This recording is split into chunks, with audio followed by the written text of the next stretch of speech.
Good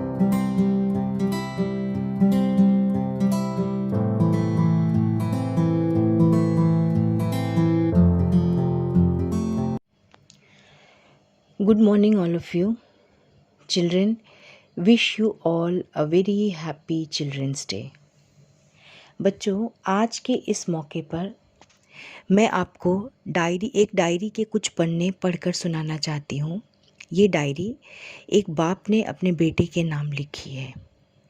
बाप लिखता है, बेटा, जब पैसे ख़त्म होते हैं तभी तुम हमें याद करते हो। कभी आगे या पीछे भी बता दिया करो कि ज़िंदा हो या मुर्दा हो। लेकिन शायद उस बच्चे के ताल्लुकात अपने माँ बाप के साथ उतने स्ट्रॉन्ग नहीं थे, या फिर आज के मॉडर्न वर्ल्ड या आज के मॉडर्न कहलाने वाले बच्चे जो कि अपने माँ बाप की अहमियत और अज़मत को जानते ही नहीं हैं। यही वजह थी कि इन अल्फाजों का भी उस बच्चे पे कोई अफसोस नहीं हुआ, ना ही उसे किसी तरह की कोई बेचैनी हुई। बाप आगे लिखता है, मेरे बेटे, जिस दिन तू पैदा हुआ हमने उस दिन अपनी ज़ात के लिए जीना छोड़ दिया।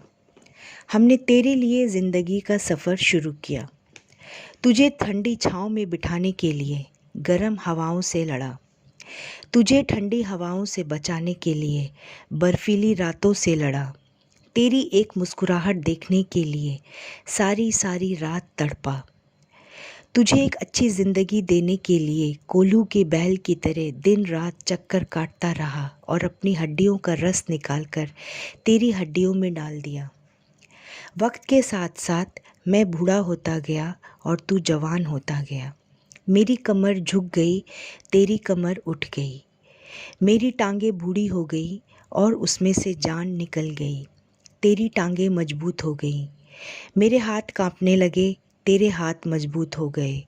मैं लड़खड़ाने लगा और तू इतराने लगा। तब मुझे ख्याल आया कि जैसे मैं इसके लिए धक्के खाता रहा, मैं इसकी ज़िंदगी की दुआएं मांगता रहा, मैं दिन और रात इसके लिए तड़पता रहा, तो चलो शायद कल ये मेरा सहारा बनेगा।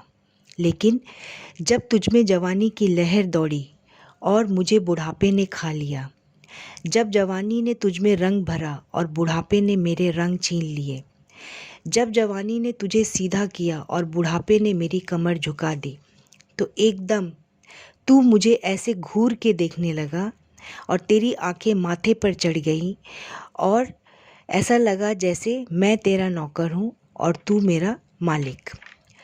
तब मैंने अपनी 30 साला ज़िंदगी को झुठला दिया और तब ये सोचने लगा कि शायद मैं तेरा नौकर ही हूँ और तू मेरा मालिक ही है, क्योंकि अगर तू मेरा बेटा होता तो शायद यूँ न करता।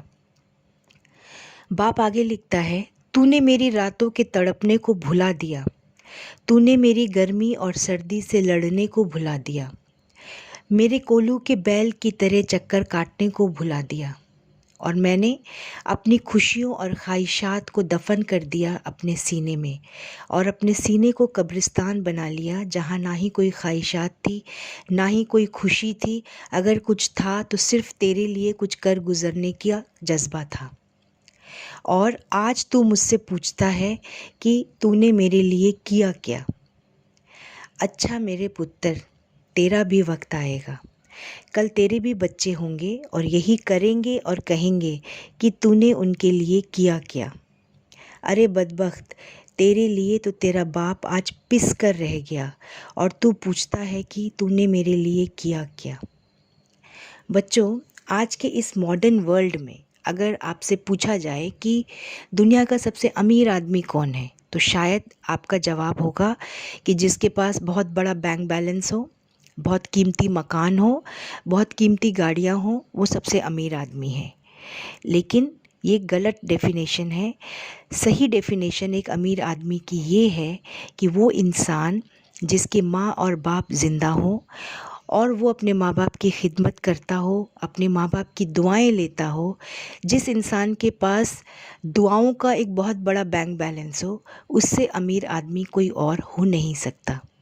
इस बात को हमेशा याद रखना बच्चों, कि जो अपने माँ बाप की खिदमत करता है, अपने माँ बाप की दुआएं लेता है, वो दुआएं आपको वहाँ पहुँचा सकती हैं जहाँ पैसा आपको नहीं पहुँचा सकता। बच्चों, वो उस्ताद जो आपको इल्म देते हैं वो भी आपके माँ बाप का ही दर्जा रखते हैं। इसीलिए जिन माँ बाप ने आपको जन्म दिया उनकी भी इज़्ज़त करो, जिन माँ बाप ने आपको उस्ताद के रूप में इल्म दिया उनकी भी इज़्ज़त करो, क्योंकि दुआओं में वो तासीर है जो आपको कामयाबी के उस मकाम तक ले जा सकती है जो पैसा आपको नहीं ले जा सकता। तो हमेशा ये याद रखना कि अपने माँ बाप और अपने उस्तादों की इज़्ज़त करो। बच्चों, अगर माँ बाप हमारे लिए एटीएम कार्ड बन सकते हैं तो हम माँ बाप के लिए आधार कार्ड तो बन ही सकते हैं। सो नमस्कार, आदाब, खुदा हाफिज़ and wish you all a very happy children's day once again. Love you all.